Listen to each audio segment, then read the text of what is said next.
They don't teach this in the grammar books. You learn this only when you read the Greek Bible.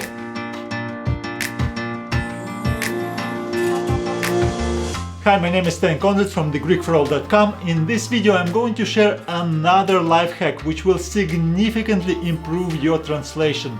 I'm going to share 4 compound words which you are not going to find in the Greek lexicons, but if you understand how they are formed, you can easily recognize them in the Greek texts and translate them accordingly. So let's begin. The first form, which is perhaps the most frequent and the most recognizable, is kago, which is a fusion of 2 small words, kai and ego. Ego stands for I and kai means and. So literally kago means and I. So instead of writing kai ego, Greeks often fuse them together into kago, but the meaning is the same. Down below we have 2 alternative forms. If this would be the nominative case, this is the dative and accusative. So kamoi and kame, which stands for kai moi, and kai and me, which is and to me in dative and simply and me in accusative.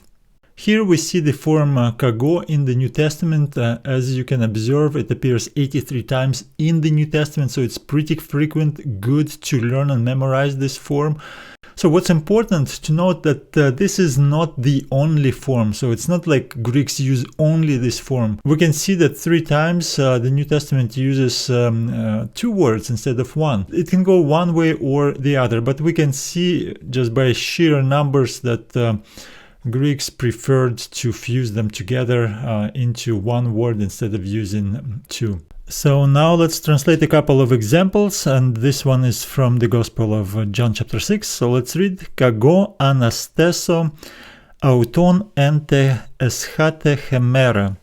So kago, this is our word, and I, anasteso, this is the future, first person singular, and I will rise him up, or I will resurrect him. Ente eschate hemera, a prepositional phrase, in the last day.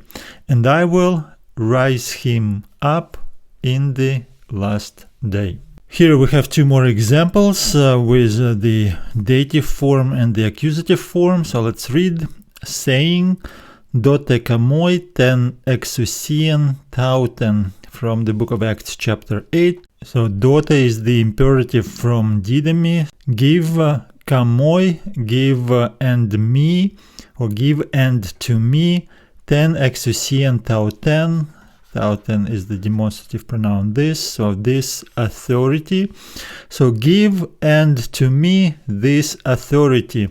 Or we could say give also. Give also. So this kai can get the secondary meaning. Instead of and, we can say also to me. Give also to me this authority, or give this authority also to me. And another example from the Gospel of John chapter 7. Ekraksen ho Iesus, Jesus cried, kame oidate kai oidate poten eimi. Kame and me, oidate, you know, second person plural, and you know me, kai oidate, and you know from where I am. So here literally it goes like and me you know, but in English we need to kind of change the word order. And you know me, or we can say you know also me. Yeah, better it will be and you know me, and you know from where I am. The next compound word is kakei, which is a combination of kai and ekei. Ekei means there and kai is and. So literally kakei means and there. And here is the example from the Gospel of Mark chapter 1. Kai apelthen eis eremon topon kakei proseuchata. So kai apelthen, and he went out, eis, into, eremon topon, the deserted place, kakei, and there, proseucheto, and there he prayed.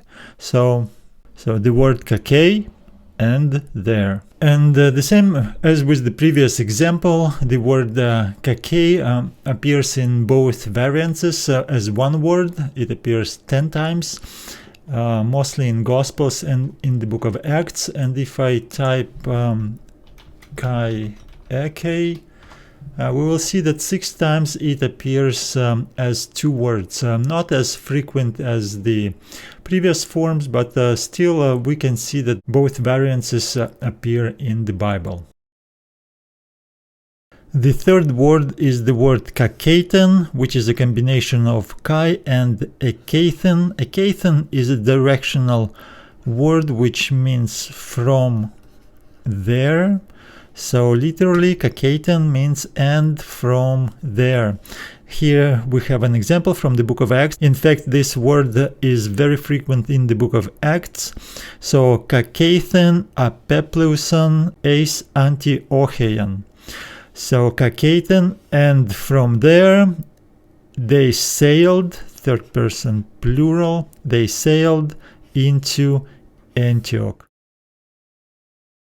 And the final word is the word kakeinos, which is the combination of the word kai and ekeinos. Ekeinos is the demonstrative pronoun which points to the far object. We translate it as that, or sometimes when it points to the person we say that one, or we could simplify it and simply say he. So literally kakeinos means and that one, that person, or we could say and he. And a good example is from the Gospel of John chapter 7. Ego oida auton, I know him, hoti par autu eimi, because from him I am, because I am from him. Kakeinos, and he apestelen, and he sent me, and he sent me, or we could say and that one sent me. Of course Jesus is talking about the Father, so he says I know him, I know the Father, because I am from him, from the Father, and he and the Father sent me. So kakeinos and he, or literally and that one. If you enjoyed this video and it helped you to learn, please like it, comment below, and if you want to see more videos like this, please subscribe to this channel. Also, if you have ideas or topics which you believe I should cover, please let me know and I will do my best to make a video which will address your topic or your question.